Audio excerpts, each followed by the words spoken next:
All right, so we'll get started. Guys, I'm Jackie with Treehouse Co-working and Tap-In Studios. Thanks everyone for tuning in. Recently, we just launched our 100-mile challenge at Tap-In Studios. We're just trying to motivate people to get out, walk or run 100 miles this month, keep moving during quarantine, and keep everybody motivated. So I reached out to Dr. Cory, who was my chiropractor back home in Ohio. I've been having some knee pain while I've been trying to run, so he was able to help me virtually and give me kind of an exercise plan, some therapy for my knee, some things I could do to help improve my running. So we decided to do a virtual run clinic for everyone. So Dr. Cory is a former college All-American and national champion sprinter. He just celebrated his first year at HealthSource of Rocky River. So new business owner, so congratulations. At HealthSource, they really specialize in doing therapy as well as chiropractic care. So they work with their patients to kind of create a customized plan and send them home with the tools and exercises they need to maintain everything during visits. So that's kind of what I loved about them. It's a little bit different than your typical chiropractic office. So thanks, Dr. Cory, for doing this. And we're gonna turn it over to you. And then also too, if you guys have any questions, everybody is muted, so you can type them into the chat and then we'll do a little bit of live Q&A at the end. So, awesome. Can you hear me? Mm-hmm. Okay, so I compiled a bunch of stuff together. It's kind of like a lot of information, so it's gonna be a lot of probably overwhelming word vomit from me from the standpoint of content related towards running. So one thing I'm going to encourage everyone to do is try to take notes. That way, because a lot of stuff for time purposes, I just put it up there, but I'm going to encourage you to kind of look it up on your own, to watch the videos on specific exercises, specific drills, different things that can easily be done outside on your own, where you don't need someone like me there with you watching. There's going to be thousands of videos that you can easily watch and recreate that.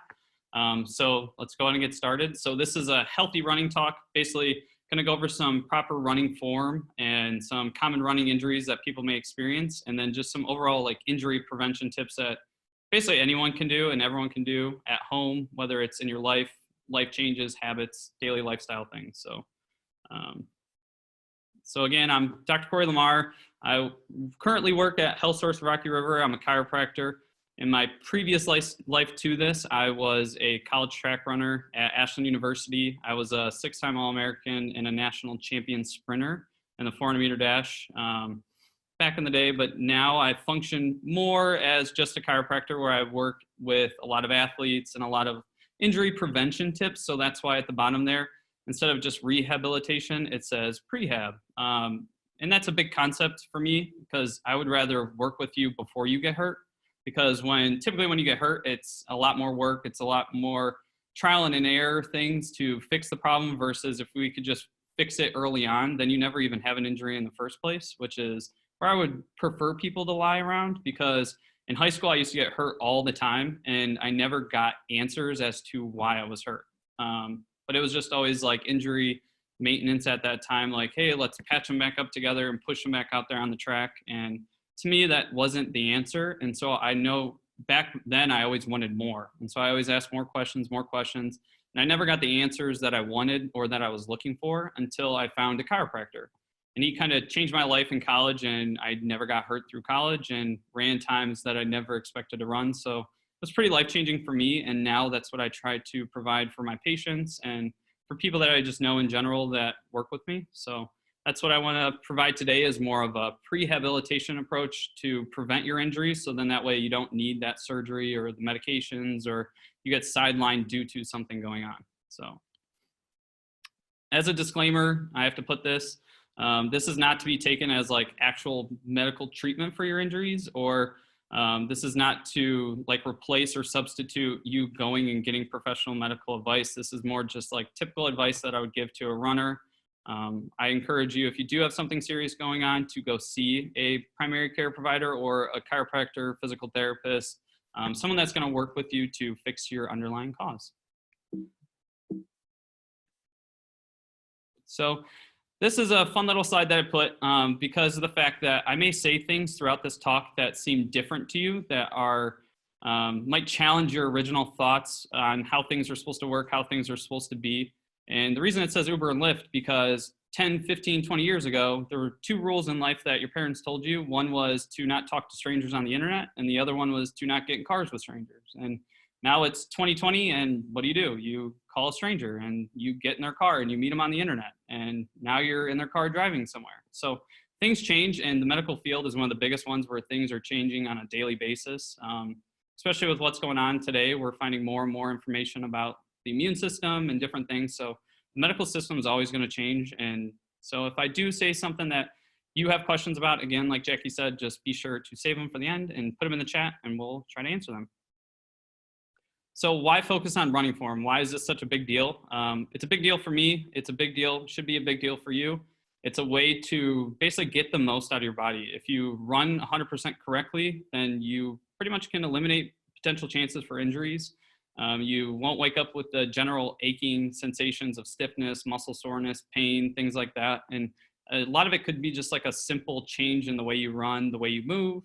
And form is everything. I mean, if you do a perfect squat form, you're going to be healthy and happy. But if you do an improper squat form, you could potentially get a serious injury. So the same rules apply for running. If you run 100% correctly, then you're not going to have the risk of injury significantly reduces. And then not only that, but then you're also going to be more energetic throughout the run. So you're not going to be as tired at the end of a run. You're going to preserve energy throughout the duration of the run, and you're just going to run biomechanically correct. So then you're going to get more out of your body in the sense of like power output, strength, and just traditional biomechanics. So always focus on your form first and then work on everything else after. So a big concept though, if it's not broke, don't fix it. So if you're someone that's on here and you don't have pain or you don't have injuries or general stiffness, if you run and you're happy the way you run and you're hitting the times that you want to run, then keep doing it. But if you do wake up with stiffness, pain, if you aren't getting out of the run that you want out of it, then you should probably change something. So I'm going to give you a lot of tips that could be potential things that you can change, whether it's small, whether it's big. My goal is for everyone to walk away from this with some kind of golden nugget that they can start to input in their running activities. So big thing that you will hear all the time from traditional like modern medicine is that running causes pain. And that is one of the most annoying things in the world because running actually does not cause pain. Squatting does not cause pain. Movements do not cause pain, but poor running mechanics can cause pain. Underlying mobility and stability issues can lead to pain. A health issue can cause pain. Improper recovery techniques can cause pain. So running isn't the thing that causes people, whether it's knee pain. Like I know a lot of doctors will say like, oh, you have knee pain, it's because you run. No, it's not. It's because you either don't know proper mechanics of running, you have a mobility or stability issue and throughout the muscles that you are required to use when you run, or you just have an underlying health condition, or you just don't recover well. So then you're compounding workouts after workouts and you're never fully getting rid of one of your workouts that you've done from your body. So we'll be kind of hitting all of these things that you can work on, whether it's the running mechanics, how to address mobility and stability issues, underlying health issues, and proper recovery techniques. So what is good running form? If you look at the left picture, the familiar running form, that's what most of us will look like. That's what the people look like when you're driving down the street and you see them running down the sidewalk. The leisurely runners where they got a sway back. If you look at that top orange mark in near his like mid back, he's very arched right there. That's most of us that we look like, whether we're just walking around the grocery store or we're actually running. A lot of us will overstride. So as you can see, his leg is way out in front of him. And you just look like a lazy runner where you're not actually like progressing fast and moving forward. So if you look at the right one, he's got a forward lean to him. He's got his foot underneath of his hips and he's just driving forward exactly where you want to be. His arms are nice and tight. He's not like swinging his arms across from his body, which is why on the other one, you can see the arm kind of across his chest, but the other one, it's out in front of him, which is going to be a stronger position. This next image is going to show the left side where people love to focus on where to land in your foot. So they love to focus on the heel. Like, should I be a heel striker or should I be a mid-foot striker? Like, where should my foot land? And we'll talk about that a little bit later. But to be honest with you, I could care less where you land in your foot. I care more about the right three pictures. So are you posing in a good position where your knee is up and you're starting from the right spot? And then are you falling forward? And then from there, are you just continuously falling while pulling? So pull your leg up and pull your leg up. If you do that, as you can see in the bottom, you're going to run faster, you're going to run longer. But the other two, if you focus on those so much, then your joints are just going to absorb a bunch of compression and load. You're putting excess strain through your knee, which all of those things are things that none of us want, whether it's you as the runner or me as potentially like your provider. I don't want you to be putting excess stress and strain and more work through a joint than it needs to be. I'd rather you actually do the exact opposite. I'd rather you just be falling and pulling through your run, and that way you run faster and you run longer and healthier. So some key things that we should all focus on. I'm going to start from like top down approach and just like simple tips that you can easily focus on as it relates to like that specific body part. So first, neck and head. So the one thing you'll see those runners that like stare down at the ground, that's a lot of extra strain through the neck, causing headaches, neck pain, things like that. You want to keep looking where you're going. So look to where you're going to try to run. Next thing is you don't want to clench your teeth. You don't want to like tighten the jaw. So relax your face. Your face should jiggle when you run. You want that to be like bouncing up and down. You want to stay relaxed with it. You want to keep your ears in line with your shoulders. So every inch that your ears are past your shoulders in the frontal plane, your head now weighs 10 extra pounds. So if your head is your ears are 2 inches forward compared to the shoulders, if someone's looking at you on the side, instead of your head weighing 10 pounds, it now weighs 30 pounds. So if we can keep those ears in line with the shoulders, like proper posture, then you're not going to have any neck issues. The next thing, shoulders, keep them relaxed. You want to keep those over your hips. So again, you want your ears over your shoulders over your hips. You're staying in a straight, nice, tall line. You're keeping your back straight and tall. You want to almost act like someone's got like a puppet and there's a string on your head and they're trying to pull you upwards so you maintain a good, tall, upright posture. The arms and hands, keep them at like a 90-degree angle, and then try to avoid that cross like pattern swing that you'll see people do when they're running down the street. They're very like side to side through over frontal plane in their body versus like driving their arms up and back. If you watch a sprinter, you'll see that they drive their arms really up nice and high and then pull them really fast on the way down, because you can generate a lot more power if you use your arms correctly. So try to get the most out of your arms. If your legs are tired, if you start pumping your arms more, it's going to help you run better. So why not use that for your benefit and start to get your arms to do some of the work with you? Your core is going to be a big thing. It's called your core for a reason. A lot of us don't ever work our core, and we don't like doing it because it's hard. It's difficult to do. It makes us very sore after, but it's one of the biggest things. That they call it a core for a reason, so we all need to work on it. So when you're running, you want to focus on keeping it tight, braced, activated. You want to just feel your core throughout the run. We'll get to this last line in a little bit here, but most of us will dump the bowl, which is your pelvis, out the front side, and it's because we don't know how to tighten our core. So if you all just sit there and like push your core out, like if someone's about to punch you in the stomach, you'll notice that your pelvis like tips, and that's exactly what you want. You don't want to dump the bowl out the front side. So I'll show you a picture of that a little bit later. Hips and glutes. So your glutes are going to be one of the big things along with your core. You want to feel them. You want to be able to use them. So make sure you activate them before a run. A lot of us, we end up with some amnesia in our glutes, which is basically like you don't know how to squeeze them. You don't know how to contract them. So then they get really, really weak. And then you're not using it throughout your run, which is going to lead to more problems. So if you can try to get your glutes involved in your run, then you're not going to have as many pains. Your knees and thighs. So similar to the arms, your knees can help generate a lot of power in the concept of you running. So put in the bouncy ball concept. Think of you having a bouncy ball and you throw it as hard as you can from your hip level down to the ground. Yeah, it goes pretty high, but now what if you took that ball over your head and threw that down into the ground as hard as you could? That's going to go a lot farther. It's going to go a lot higher, so there's more power with it. So focus on getting your knees pretty high. If you were looking at like a sprinter or an Olympic marathon runner, you're going to see that they're getting their knees pretty high, and then they're pushing that knee down into the ground to generate a lot of power. Focus on moving forward or horizontally and not trying to like go vertically. So if you're going a lot of vertically, you're almost just standing there doing like jump roping, which that's kind of counterproductive because in a run, you're trying to go an amount of distance. You're not trying to just jump up and down in one place. So try to make sure you're always moving forward, trying to like go towards the direction that you're going. a simple concept of how to work that is to fall. Like I said prior to this, like make sure you're always feeling like you're falling forward. Your feet, proper running shoes are going to be a big thing. Make sure you go somewhere that actually is going to evaluate your foot, whether you have high arches, flat arches, doesn't matter what it is. Just make sure you have the right shoe for you. Don't go run in some work boots or some heels or whatever you guys may run. Just try to make sure it's actually a running shoe. Focus on dorsiflexing your foot, which basically means like to pull your toes towards your shin. A lot of us just kind of have this lazy, like as you see at the bottom, floppy foot, which then your foot is just smacking on the ground over and over.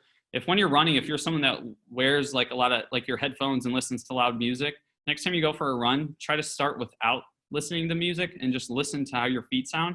If they sound like someone running with like the scuba diving shoes, then you're probably going to have shin splints. You're probably going to have knee pain, probably going to have hip pain. So let's focus on making sure you're soft in your feet, and then you're going to avoid things like shin splints and all of those other things associated with just smacking your feet repetitively on the ground. So these are some pictures of what you'll commonly see with a lot of runners out there on the street or at 5Ks, at marathons. So this top left one is probably one of the more common ones that I typically will look at. And this is why a lot of people will end up finally presenting to someone like me, because they sit there and they have really weak hips. So then their hip just keeps dipping and dipping and dipping.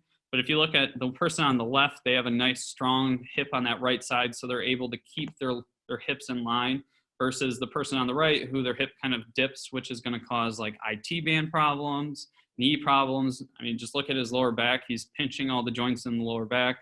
You're going to have shins. Any problem in the world can come from that right there. The bottom one, this is someone, if you look at the left image, he's falling through his ankles. So he's keeping that maintained straight line where his ears are in line with the shoulders, which are in line with the hips, which is in line with the ankle. It's perfect. That's exactly what someone like me is going to want to see. But when you look at the right one, he's gotten away from that line. So he's trying to lean through his hips rather than through his ankles. So then he's going to be someone with back pain, with knee pain, basically who knows which one, but you're going to have something going wrong. Then the girl on the right, she is an overstrider. So she's reaching her feet way out in front of her. And as I said just a little bit ago, you want to try to, as much as you can, land that foot underneath your hips. You want to try to land your foot as close to underneath you as you can, and that's going to take a lot of stress and strain away from a lot of the joints that most of us will end up with pain in while we're running. So some quick tips on how to fix those. These quick tips, if you guys want to start maybe like jotting some of the bullet points down, and I'll talk about some of them, but these are going to be like the quick little things that you can start to fix to try to fix your running form as like a generic rule of thumb. The number one that I will always go to is just tell someone to run faster. So that means to increase your cadence. So if you're a very slow runner, that's a very like slow jolty movement that has to happen through a joint. But if you do something very fast, then the joint does exactly what it's supposed to do. But the fact of it having to slowly control that movement pattern, that's when more problems can essentially happen. And that's exactly what we don't want. You're going to have more knee pain when you run slower. You're going to have more ankle pains, hip pains, hamstring issues, calf issues, any kind of problems, because you're just not using the joint how it was intended to be used. So increase your cadence, which just means shorten your stride or run a little faster. Like I just said, probably my main focus that I think everyone needs to worry about more than anything is just landing your foot underneath your hips. Because that right there, if you start to land your foot underneath your hips, I just said I want you to shorten your stride. Well, that's shortening your stride right there.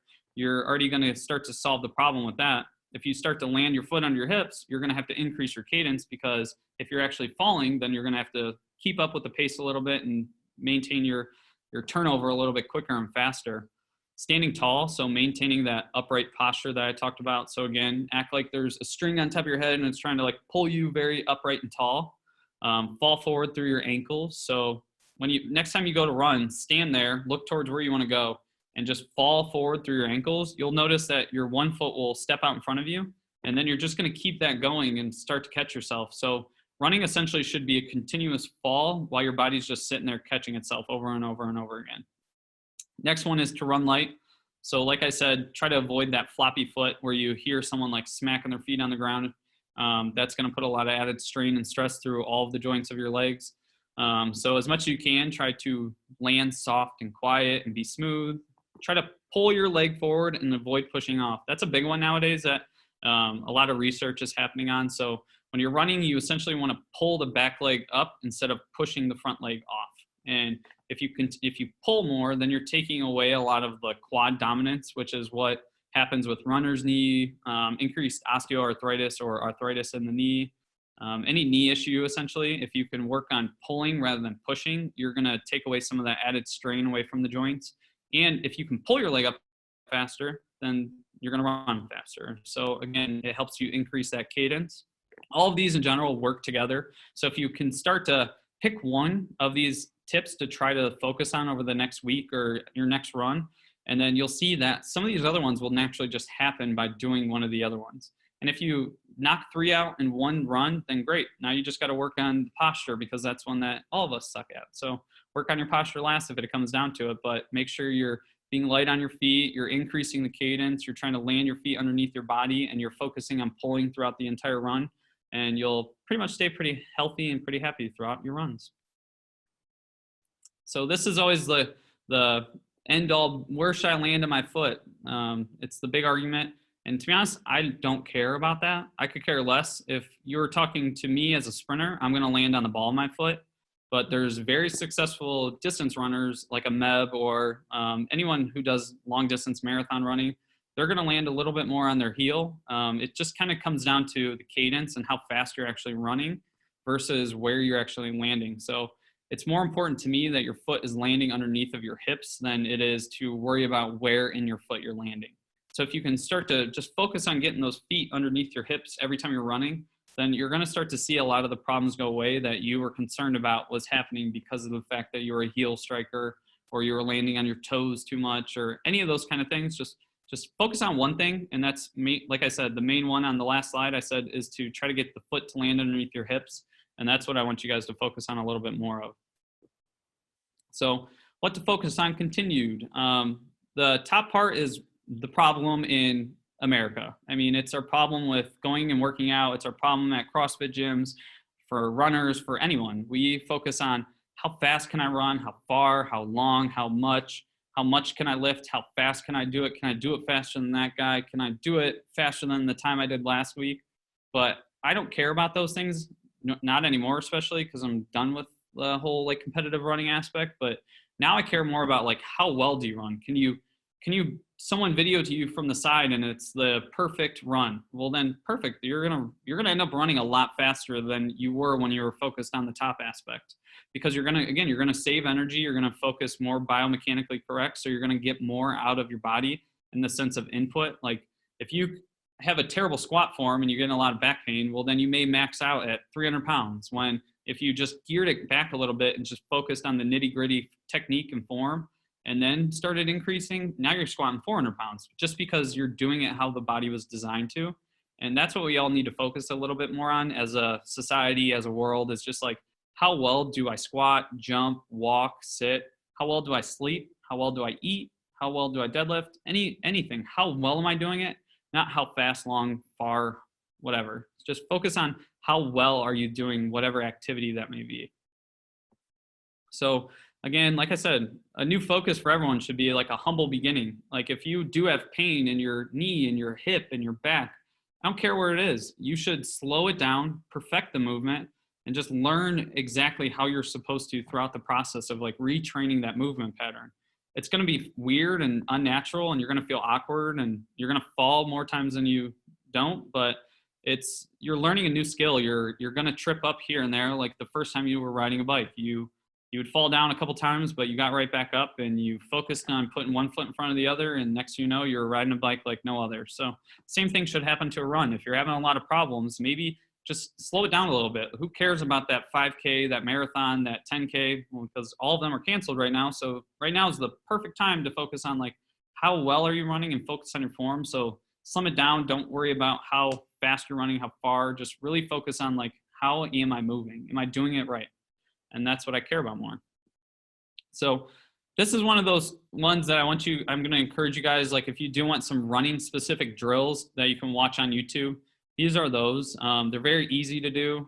You can easily watch thousands of YouTube videos on them, because all these exercises right here are as old as time, and running and colleges and high schools. So A-skips is a big one. So that's worrying about actually like being able to get that knee and landing your foot underneath of you and being light on your foot. High knee running drills, you have to have perfect running form when you're doing high knee running drills. It's just how it goes. That's why that is such a great exercise for everyone to do. If you're concerned about the falling, you can do the falling drill or banded resist and run. So what that means is the falling drill, just go stand up somewhere and then fall. And as you're falling, just let one foot go out in front of the other and catch yourself and continue to catch yourself as you're running.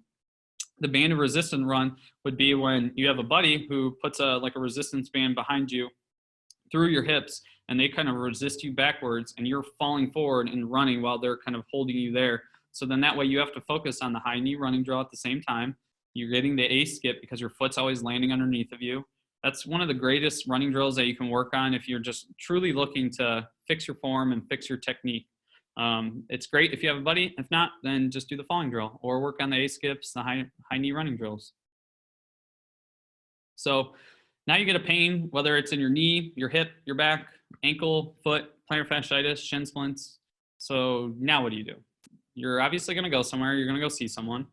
So this is the modern medicine approach when it comes to these problems. And this is where I have some issues with, where most of us will run and get in the line of the pills, the surgery, the quick fix, rather than the lifestyle change. So again, like I said, like slow things down and start at a humble beginning and just fix the lifestyle issue, which is a biomechanical issue. Just fix that problem and you'll see that the problem goes away and you never even needed the pill and you didn't need the surgery. You actually fix the underlying cause of your symptoms. Another big thing is, oh, your knee hurts? Well, just take a couple months off. Just go rest. And unfortunately, that doesn't do anything for you. Yeah, it's going to calm the problem down because you're not using it as much, but the underlying biomechanical issue that caused the pain in the first place is still there. So you haven't gotten rid of the cause of your problem, but you're just let the problem kind of calm down enough. And that's not the answer. So try not to just rest. Don't rest. Rest is not the answer. Instead, find someone who's going to help you fix the underlying cause of the issue, and then you're not going to have the problem anymore.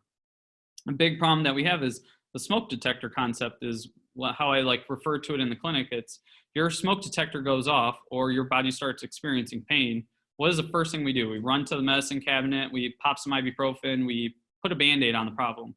That's you basically walking over to the smoke detector while it's going off and pulling the batteries out.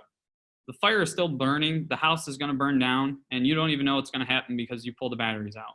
That is essentially what happens in our like everyday life, because we get these symptoms and we are very symptom based, and all we care about is stopping the symptom. We never truly got rid of the fire.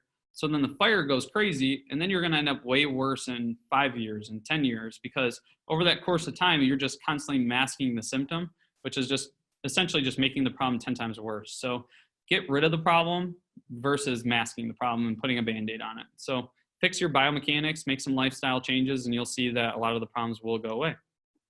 So how do I work on it? I correct the biomechanical dysfunctions. I start to work on the movement issues with corrective exercise, give you some soft tissue techniques.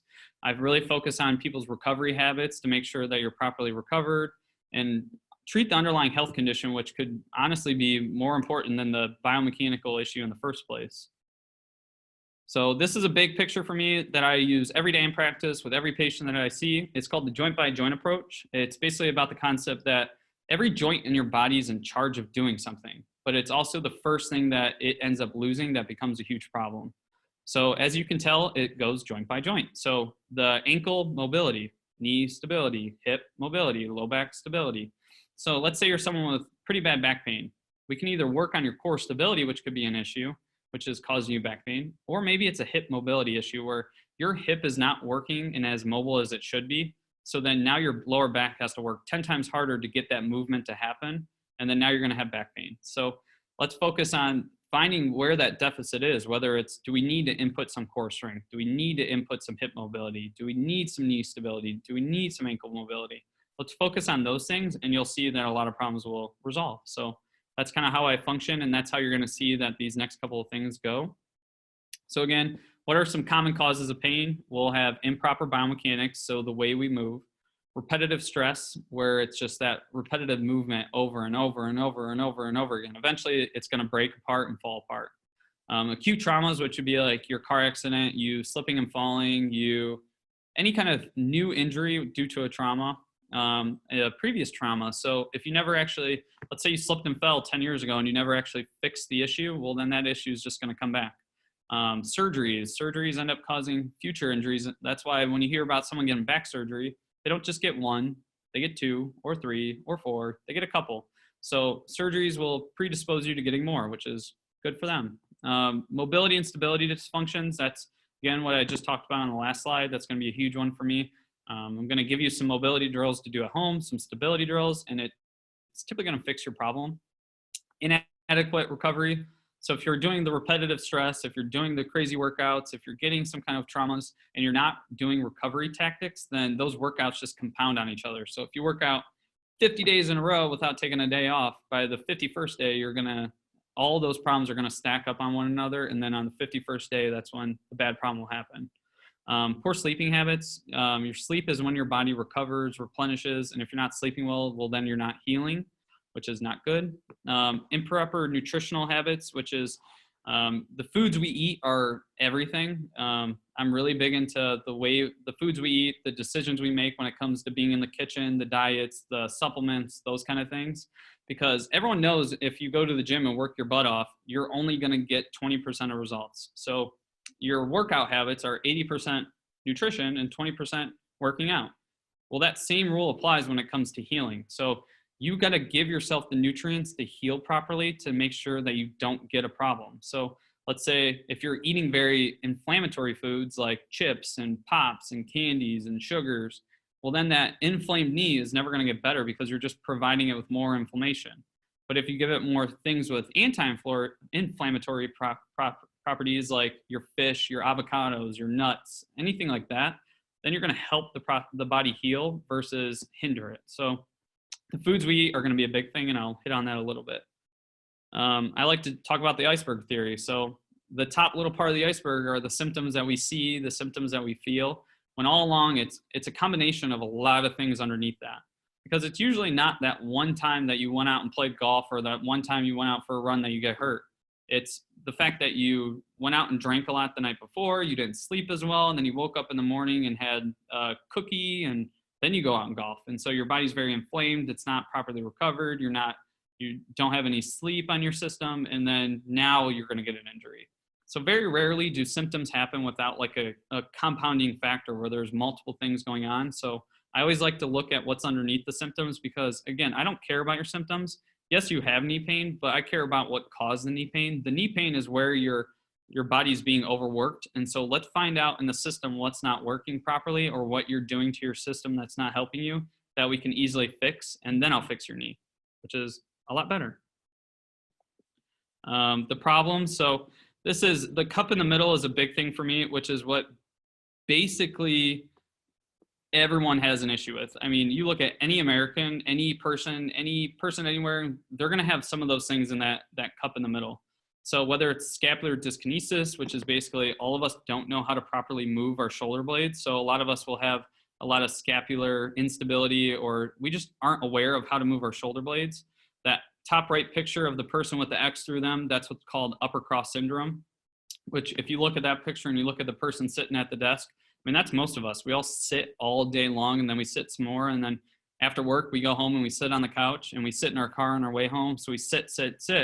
Eventually we just get stuck like that. So if you look at that, they're very tight in the upper trap into the levator. They're very tight in the front side of their chest and their pec. They're very weak in their shoulder blades and traps, which again, I just said was scapular dyskinesis. Then they're really weak in their deep flexors of their neck. Dysfunctional breathing patterns. Everyone knows how to breathe with their chest when actually we're supposed to breathe with our belly and do diaphragmatic breathing, which I'll talk about a little bit later. Lower cross syndrome, which is going to be that right picture where you see that X through them again. Similar concept to the person sitting. They're going to get really tight muscles in their lower back. They're going to have tight muscles in their hip flexors. And it's all because they have weakness in their core and weakness in their butt. So hip abductor weakness is that weak butt. So we sit all day long while you're sitting on this tissue, so then you're not using that tissue, and then you end up with an issue. So big problem in our today's society. Foot hyperpronation, which is that picture on the left, which is basically just flat feet. We all wear shoes way too much when we're actually supposed to be walking around barefoot like Neanderthals, where we're actually getting like very strong feet, where we can actually get sensory input from the ground. We're tenting our foot. We have strong, nice arches. If you were to look at a third world country, they don't have as many common incidences of like how common it is to have knee surgeries, hip problems, foot problems, because they're barefoot all the time. They have nice, strong feet, and you're going to see a big movement towards that where people are using minimalist shoes, so like Vivo barefoot shoes. There's a lot of companies that are strictly focused on feet now because if you have a foot problem, it's going to work its way up the chain. So your feet are your foundation. If you're not focused on feet, you're going to end up with a knee issue. You're going to end up with a hip, a back. So try to work on some foot strengthening exercises, which I'll show you guys one here today pretty soon here. So these are like my typical things that you can easily self-assess yourself at home. So if you guys are at home in an environment where you can do some of this stuff, I encourage you to go ahead and try it. So this is something to see, like, am I going to potentially get an injury, or could I have something go wrong when I run, or anything really? So the first one is just a single leg balance. So you're just going to strictly stand on one leg and bring your other knee up close to your chest and just kind of stand there and observe what happens to yourself. Is your ankle chattering and moving side to side a bunch? Is the arch collapsing and your foot going flat? Is your knee caving inwards where it's like going across body? Do your hips become very unleveled, like that one picture that I showed you earlier? If you answered yes to any of those, then fix it. Fix that problem. Start to work on it, because otherwise those things right there are going to open up the window for the opportunity for an injury to happen. And that's the last thing that I want. That's the last thing that you want. So try to focus on actually like seeing if you have an underlying issue with any of those. A single leg squat, which is literally do the same as above, but now try to squat down a little bit, maybe like a foot down, don't go to a full like pistol squat, but the same questions apply as above. So is your ankle chattering? Is your arch collapsing? Is your knee caving inwards? Are your hips becoming unleveled? If yes, then you have an issue and need to fix it. If no, then you're probably a unicorn, because most people are going to have something happen in the single leg squat. That's why pistol squats in CrossFit are very rare, very hard to see. You don't see as many people doing stuff like those because they're really hard. They're very demanding on the body. And if you don't do it right, then you're going to end up with a future health issue anyways. So if you do have one of those problems, then maybe we should fix it. Maybe we should start to work on ankle stability, some foot strength, make sure your knee isn't caving inwards, start to work on some strengthening in the hips. And then next, you can do those. And single leg hops are one of my favorite things to talk about with people, because they're like, well, when can I start running again? When can I return to run? When can I get out there? Should I do this 5K? Well, can you stand on one foot and hop for like 1 minute? If the answer is no, and you're worried about a knee pain, a hip pain, a foot pain, then you probably shouldn't run under those conditions, because if you can't hop on one foot for 1 minute, then how are you expecting to run for 26 miles or however long you want to run? So make sure you can actually like hop and withstand and absorb some weight and compression and load before you start getting back out there and doing some crazy runs down the street. So now we're going to get into some specific injuries. And if you have any of these injuries going on, I encourage you to take some notes, quickly jot some things down, because I'm not going to go into a lot of specifics with all of them, but I'm just going to hit a lot of like the generic things that I typically see that I would typically work on with someone that has these issues. So knee pain, probably one of the more common ones in runners. And most of it's due to the fact that we get really weak glutes. And so then we become very quad dominant when we're doing a lot of our runs. We have poor intrinsic foot strength. So if that foot collapses, that knee is going to cave inwards. And again, poor running form. That's why I'm here right now, is to talk about some running form. So if you don't fix your running form, then you're going to get knee pain. If you look at that top right knee in that picture, you're going to see that there's more weight through that inside portion of that joint. That is someone that has a weak butt and a weak foot on one side. So that tells me that that knee is only shifting its weight on one side of the knee. And you're going to rub it down at an accelerated rate. And that's when you're going to have the people that present to me saying like, oh yeah, I'm bone on bone. I'm just waiting to get surgery. No, that's not the answer. Like, how about you strengthen up your glutes? Let's work on some intrinsic foot strength, fix your biomechanics, and prevent you from ever getting that surgery. Like, because I don't want you to get a knee replacement. Your body doesn't want you to get a knee replacement. So let's focus on healing the tissue and fix it, and then you'll never need that. It's a lot cheaper to go that route than it is to get the surgeries, because usually you'll get a surgery on the right one, and then 5 years from then you get a surgery on the left one. So my goals of everyone that comes with knee pain is to start to strengthen their foot, start to strengthen their glutes, work on the ankle and hip mobility. Again, if you remember that joint by joint picture that I showed you, we need to work on some ankle and hip mobility with basically everyone. And we got to strengthen that foot and strengthen the arches. You can always foam roll the quads because that's going to be the quad dominant running aspect where you're using your quads all day, every day. And we need to start to loosen them up a bit. IT band, that's another big one. Again, it presents as knee pain. So you're going to have pain on the outside portion of your knee. Again, same risk factors as the knee that we just talked about, because it's related to a lot of the same exact things. So it's going to be poor core strength, poor weak glutes. You're going to have that arch collapse happening again. You're going to have poor running form. So again, same rules apply. Strengthen the core, strengthen the glutes, work on some mobility drills. And this one, everyone loves to foam roll their IT band. And I'm just going to go ahead and say you're wasting your time. You don't work on foam rolling the IT band. Instead, do the soft tissue work at the TFL, which is, if you look at that picture right there, the TFL is going to be the thing at the top with the increased activity level, which is very, very orange, very, very bright. That's where you want to take that lacrosse ball, take that foam roller and dig into that part, which is going to be like near the crest of your hip and that ball of your hip socket.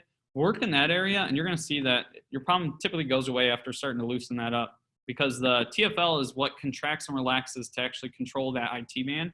So again, loosen that up and the IT band goes away. Hamstring, this is a big one with most runners, whether it's hamstring stiffness or calf stiffness. Basically just tells me when you're running, you're only using your hamstring and calf to like pull you forward. So most of the time, these people are going to be heavy overstriders when they're running. So they're putting their foot way out in front of them when they're landing. And then now they have to use their hamstring and their calf to basically pull themselves forward, which it's going to increase chances of, if you're a distance runner, you're going to wake up the next day with a lot of stiffness and soreness. But if you're a sprinter, you're going to actually like tear it and pull it, and you're going to break those muscle fibers up, which again, we don't want that. So core strength is going to be a big one on this one, because if you can actually work on your core, and then your hips, again, that bucket mentality I was talking about, want to tuck those hips up underneath of you. Because if you're weak and throughout your core, you're putting increased tension on your hamstring, and you haven't even used your hamstring yet, because the way the hamstring attaches is way up on the top side of the hip. And if your hips are like dumping the bucket forward, well, that just put your hamstrings at pre-tension, and you haven't even started running yet. So start to work on some core strength. And then the big one is work on your glutes. So your glutes and your hamstring are both extension mechanisms of your entire hip and leg. And so if you can work on getting the glutes to help you with extension, then the hamstring doesn't have to work as hard. So really, really work on like glute bridges. That's a big one for everyone. Just really start working on some glute bridges. It's very simple, easy to do at home, and you'll see that a lot of the hamstring issues will start to go away. So the next big thing is going to be plantar fasciitis. This is going to be one that's big because all of us just wear improper shoes. The style of shoes that we pick, we never actually strengthen up the intrinsic foot muscles because we're constantly just wearing shoes that don't allow us to do that. So we get these very weak intrinsic foot muscles, and then we end up with tight calves because that's where a lot of the intrinsic foot muscles come from. So we got to work on starting to strengthen up some of the intrinsic, as you see at the bottom with the short foot exercise that I'll show you a little bit later. And just spend some time barefoot. Start to work on actually like getting awareness from your brain to your foot on how to move your foot, how to engage that intrinsic foot and build a nice solid arch. So start to try to do stuff like that. Shin splints, I kind of already brought it up earlier, but at the end of the day, it's going to come down to some poor ankle mobility and weak dorsiflexion in the foot.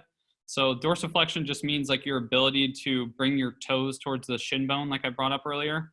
And if you can't do that, then you're going to get what I call a floppy foot, which again, I brought up earlier, which is when you get those people that are running around in like scuba diving shoes that it's just smacking on the pavement or on the track. So again, if you're worried about shin splints, if you have shin splints, go outside without headphones and just run and listen to yourself. You want to be very light on your feet when you're running. Outside of that, start to work on some ankle mobility drills, start foam rolling your calves, and strengthen your tibialis anterior, which is going to be a muscle that's in the front part of your shin bone, which is what helps you dorsiflex that foot. Low back pain, this is going to be another main common one that you're going to see in a lot of people. And again, it's related to us sitting too much. So we're going to get that lower cross syndrome where the front part of our hip flexors get really, really, really tight. Our core gets really weak. And so then our lower back ends up pretty tight and our glutes end up weak. So if we can reverse that pattern of the lower cross syndrome and strengthen the core, strengthen the glutes, start to loosen up the hip flexor, start to loosen up the lower back, a lot of the back pain will go away with running. So we can fix the running form, we can strengthen the core and give you some good exercises to do as a preventative thing to start to activate the tissue that you want to use versus just overwork the tissue that you're currently working. So I don't know if you guys saw a common theme there, but number one, it comes down to fix your running form and your biomechanics. And that's with anything. If you're having an issue with the way you run, with the way you squat, with the way you walk and move, at the end of the day, we got to start at the beginning. Fix the form, fix the biomechanics, start moving how you're supposed to, how the body was designed to. And then we can start to work on some of these other things. So we can start to teach you ways to strengthen your core and strengthen your glutes, specific mobility drills that can work on your hips, on your ankles. So those will start to loosen up and start to work on the strength in the intrinsic foot. So that way you're building that arch, you're having a nice strong arch on the bottom of your foot to prevent plantar fasciitis and pains like that are working up the chain into your knee, into your hips. So here's some of my top strength exercises for runners for some of those major ones that we just talked about. You can take a screenshot of this. You can start to write some of these down. I can send out a thing later on after this on these specific exercises. These are some of my favorite. They're not all of them. I have 1,000 of them that I would like to put, but to make things simple, keep it simple, stupid, as they say.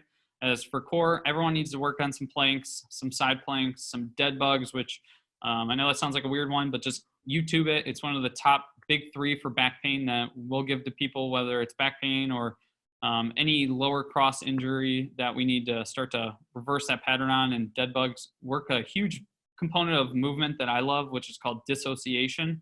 So keeping the core nice and tight while moving the hip through different mobility drills, which that's essentially running. You're trying to keep that core tight while you're moving through hip extension. So if you look up a dead bug, you'll see that it's very similar to what a running pattern should look like. A pull-off press is one of my favorite for anti-rotation. So again, look that up. That and side planks are going to work the obliques, the transverse abdominis a little bit more. As you see, there's not a lot of sit-ups and crunches and Russian twists and things like that on there. I would rather you start at these 4 and then work to those. These 4 are going to be one of the bigger ones that you can even throw pelvic tilts up there on there, just to get some awareness of the core, how it's supposed to brace, how you're supposed to move it. The second column here is for the glute exercises, which would be any kind of glute bridge variation, whether it's both legs, single leg, your legs elevated, on a ball, on anything. I don't care what it is. Just start to get some hip extension by feeling the glutes do that activation exercise. Some hip thrusts, which again is a variation of a glute bridge, but you're using more weight to help you, and so you're going to build some more strength. Bird dogs go along with the dead bugs as some of the big exercises to do in rehab, which look really weird but are amazing for you. So again, I challenge you to YouTube those, write dead bugs, bird dogs down, start to look them up and start to incorporate those into a warm-up routine, into your strength training routine, and start to fix those problems. Fire hydrants, hamstring curls. My favorite strength building exercises for especially distance runners who don't want to do the heavy intensive squats and things like that would be something like a single leg squat. Running, essentially, you're on one leg all the time. So if you can build some strength and as it's a single leg, then you'll notice that it will help a lot of your other problems. Curtsy lunges, which are going to be more of like a side lunge. So then that way you're actually getting a lot of glute involvement. Step ups are going to be honestly another one of my big favorites. Deadlifts, they're easy to do. Not much can go wrong versus like the squats. So try some of those.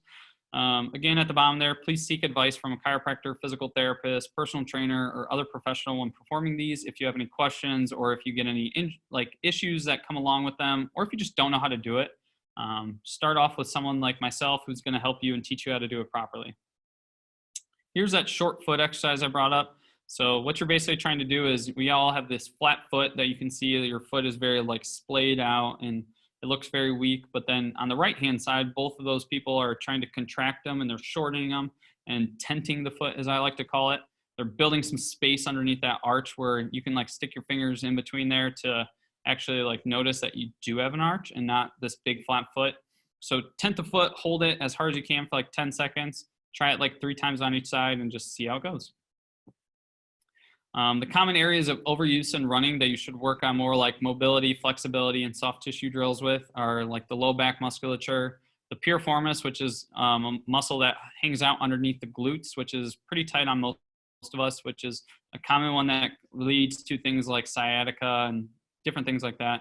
Your hamstrings, like a lot of hamstring stiffness and tightness, quad dominance, calves, plantar fasciitis. So work on some mobility drills as relates to those, whether it's some active stretches, some contract and relax methods. Do some soft tissue drills with a foam roller or a lacrosse ball and get in there and start to loosen up the tissue so that way it's not as stiff and tight when you go to use it. Again, seek some advice when you're doing those. Actually do a warm-up, actually do a cool down for the warm-up. Don't just like, oh, I'm going to run, so I'm going to go start slower and then progress to a little bit faster. Instead, do some active warm-up drills, like activate the core, activate the glutes, activate that intrinsic foot, do some hip drills, do some ankle mobility drills, and then go do your warm-up. Don't try to just do passive things where you're like reaching for your toes and trying to touch them for the course of like 30, 60 seconds. Instead, activate the tissue that you're about to use and then go use it and see that it helps a lot of your pain, a lot of your symptoms, and you're going to run better, you're going to run stronger, you're going to run faster. Actually do a cool down. So a lot of us will go run 5 miles, then we go sit on the couch. That's not ideal. So grab a foam roller, grab a lacrosse ball, start to go through and loosen up some of the tissues that you just used. Do some light stretching with a focus on breathing where you're actually like loosening things up and relaxing and getting a good cool down. This last couple slides here are based on things that all of us can easily change in our day in, day out activities to increase our health, increase our wellness, whether it relates to running and just health in general. And we call these like our low hanging fruit. Very simple, easy thing that a lot of us don't work on or don't focus on that we all need to be focused on. So a big thing is keeping your bucket full. So as you see in the bottom part of it, things that will empty your bucket would be the work you do, the training, the running, the exercises, stress, schoolwork. Those things are starting to empty your bucket. But ways you can easily fill that bucket back up and keep it full is with sleep and nutrition and recovery. And try to keep it as full as you can, because when an injury happens is when that bucket runs out of water. So like I said earlier, a lot of issues that you see aren't due to one single event. It's due to multiple factors where there's multiple things underlying and multiple things going on that kind of compound to it. So it's you're expending yourself with training, work, and school and stress, but you're not replenishing yourself with sleep and nutrition and proper recovery. So then you're just opening up the window for an injury to happen, and that's typically when it does. So again, we got to find this balance of recovery. So a lot of us will weigh heavy towards the work side of things where we're doing too much exercise, we're under too much stress, whether it's at work, whether it's at school, or just stress in life in general. We don't do enough of the recovery methods, which is proper sleeping, proper nutrition, proper hydration, active recovery techniques, meditation, breathing exercises, things to decrease our stress, decrease the amount of work that's happening, and just get us to truly get some recovery. So sleep is a big one for me. I mean, imagine seeing that thing on the bottom right happen to your phone. You're going to freak out and you're going to go plug it back in at the end of the night. You're not going to allow your phone to die. So same thing should happen to us. Like, keep that battery full, allow yourself to fully recharge while you sleep at night. Sleep is our time when our body starts to replenish, it starts to heal, it starts to recover.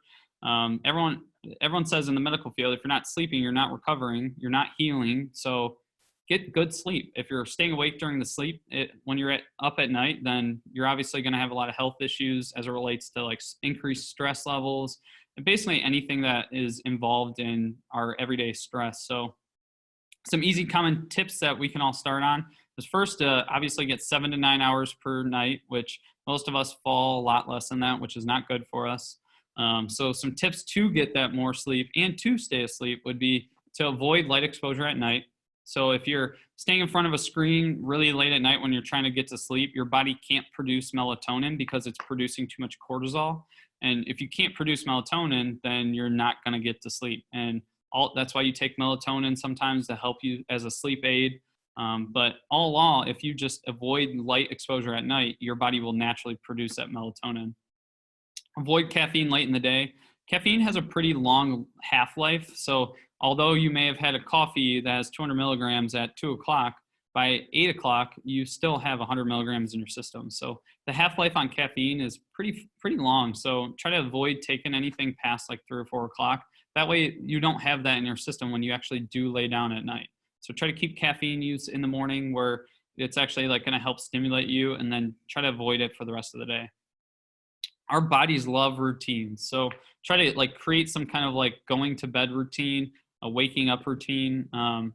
Kids are the healthiest in our lifespan. That's when kids are typically at their best peak health. And that's because parents keep them on a routine. They make sure they go to bed at the same time. They make sure they wake up the same time.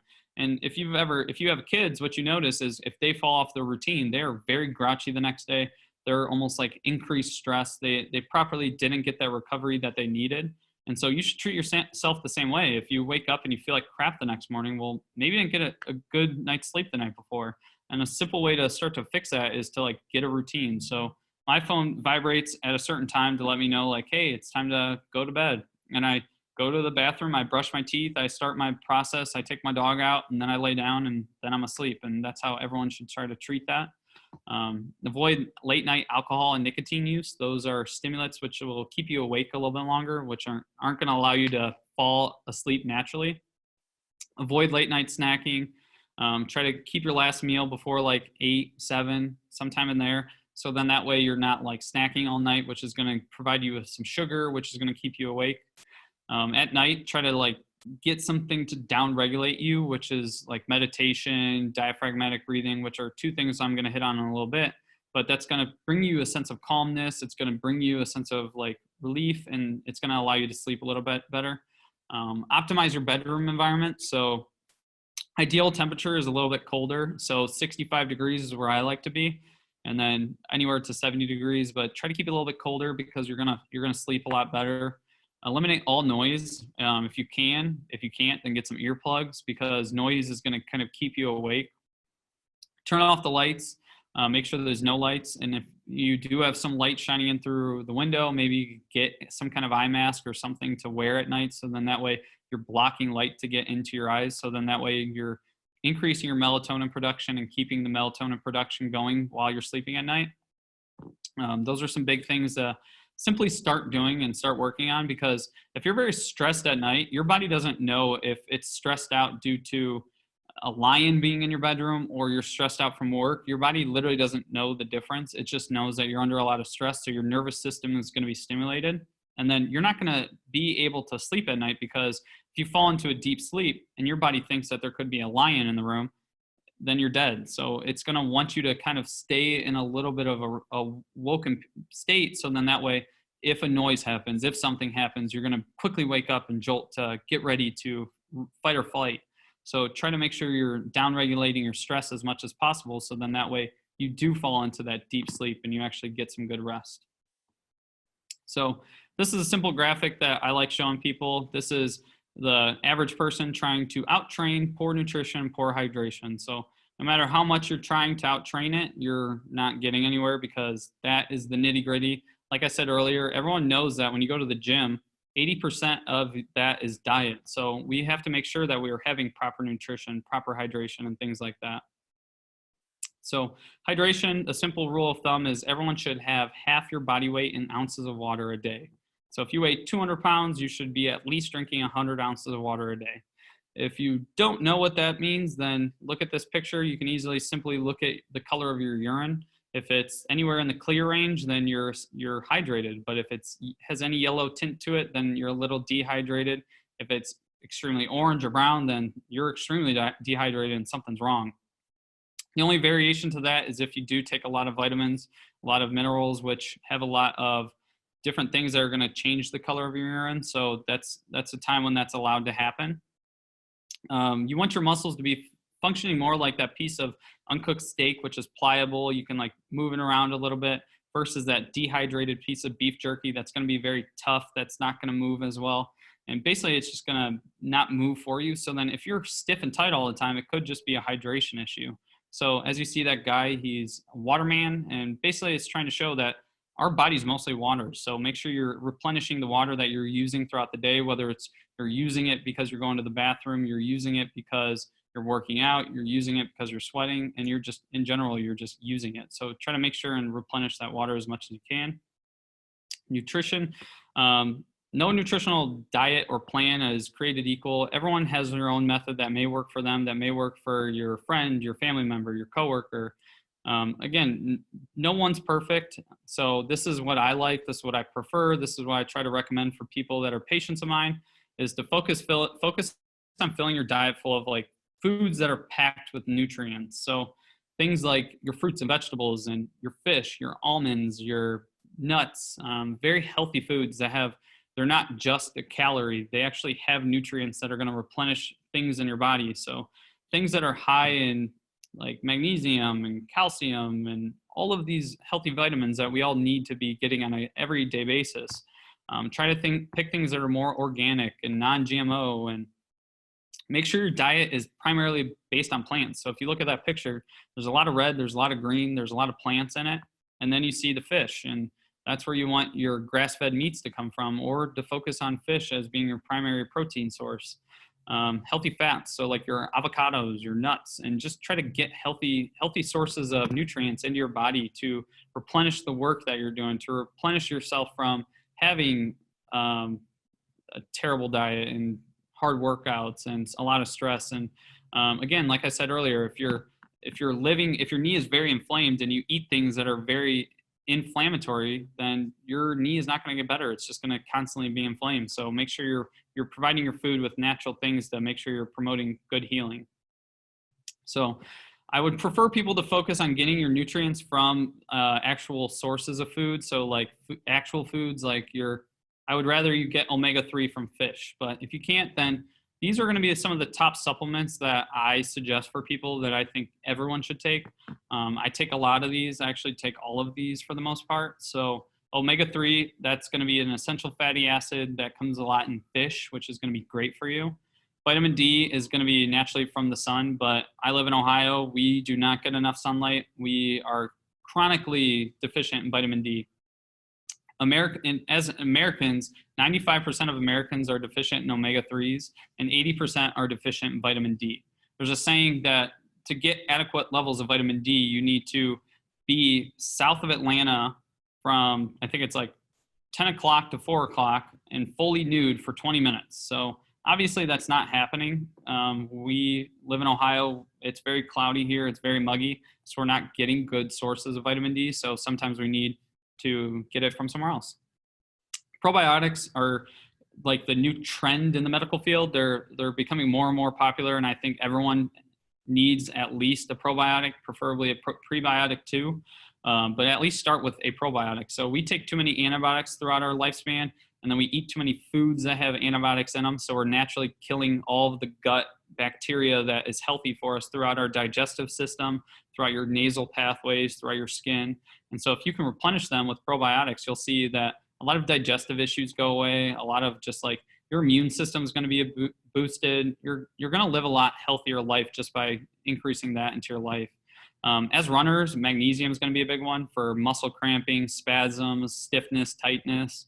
800 milligrams of magnesium a day is one of the best things for people because it's found in 300 different biochemical pathways. That is a cofactor, meaning it needs that to satisfy that biochemical pathway. So a main one is making ATP in your body, which is the energy source that allows cells to do work. So get a magnesium supplement. It can help with headaches. It can help with muscle spasms, cramping, especially at night. Multivitamins, just to make sure you're hitting everything, because we are very routine based where we will eat the same things all the time and not really change it up. So then we become malnourished in certain vitamins, certain minerals. So multivitamins is just going to be a general scan of getting a little bit of everything.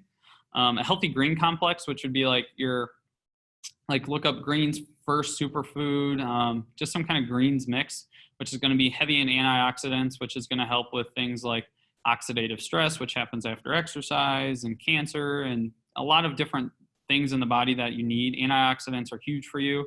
Phytonutrients, all the different little things inside the greens is going to be amazing for you. Another big trend in the medical field is mushrooms. There's a lot of mushrooms that have very good healing properties. When you look at America, we treat a lot of things with pills and different drugs. But when you look at a country like Japan, which has the longest lifespan of any country, they treat a lot of things with herbs and mushrooms. So mushrooms in America are starting to get more and more like focus and more attention to as it relates to research. So try to get a mushroom complex. They're easy to find and they're very, very healthy for you. Active recovery. So on days off, don't do this. This is what most of us will do. We'll lounge on the couch. We'll be lazy. We eat a bunch of junk food. We eat like crap and then we feel like crap. So don't do that. Instead, active recovery should be things like this, where you're going for a walk, you're doing yoga, you're doing some foam rolling, you're doing some lacrosse ball. Do something active towards releasing some stiffness and tightness in tissues rather than sit on the couch and be a potato and eat like crap. Do some stress relief, so meditating. A simple way to do that is stay focused on your deep diaphragmatic breathing. So what I'm going to challenge everyone to do is to find an object that they can stare at. You can put one hand on your chest, one hand on your belly. What I want you to do is take a big breath in through your nose for 5 seconds. And what I want you to try to do is only allow the hand that's on your stomach to move and don't allow the hand that's on your chest to move. So take 5 seconds to take a big breath in, fill up your belly, and then you're going to hold that breath right in there for 5 seconds. And then you're going to take 5 seconds to blow it out. And then you're just going to sit there for 5 seconds. And then you're going to repeat that 5 times. So the 5-5-5-5-5 rule. So 5 seconds of a big breath in, filling up your belly, 5 second hold, 5 second blow it out, 5 seconds in silence, repeat 5 times. And afterwards, if you do that and you're still stressed out, then you got a problem. It's very relaxing. It stimulates your rest and digestive nervous system versus those stress aspect of the nervous system. So it's a great thing to do at night. It's a great thing to do in the morning, just as like a simple reset of your body's nervous system. These are my 7 things that I think everyone should focus on. I call them my pillars of health, so everyone needs to focus on some exercise and movement and just getting some daily activity in their lives. Everyone needs some community involvement, relationships with people. So the connectivity with another person. So whether it's friends, whether it's family, whether it's a significant other, just make sure you're staying connected with someone in some capacity, even with everything going on. Whether that's calling people, whether that's reaching out to people, see how they're doing, just talking with people. Find your purpose or your why in life. So make sure you're living every day with some kind of purpose. You're aimed towards this goal, that goal. It doesn't matter what it is, but make sure you're finding a purpose and you're striving for it, you're driving for it. Proper nutritional habits, like I've already hit on, that's a big one. Proper hydration, proper sleep. Starting to increase your stress reduction, emotional health, and self-love techniques of trying to decrease the stress and just manage some stress by actually like deep breathing and stress, like appropriate stress reduction techniques. So final tips, get the low-hanging fruit. Like I said, all those things that we just covered, the easy things that you can easily do on an everyday basis. Make sure you're keeping your battery full with sleep, making sure your bucket's full with sleep and nutrition and recovery. Make sure when you're running tall with a good posture. Try to shorten your stride and increase your cadence. Run light on your feet by kissing the ground right underneath your hips. Begin doing some kind of active recovery practice.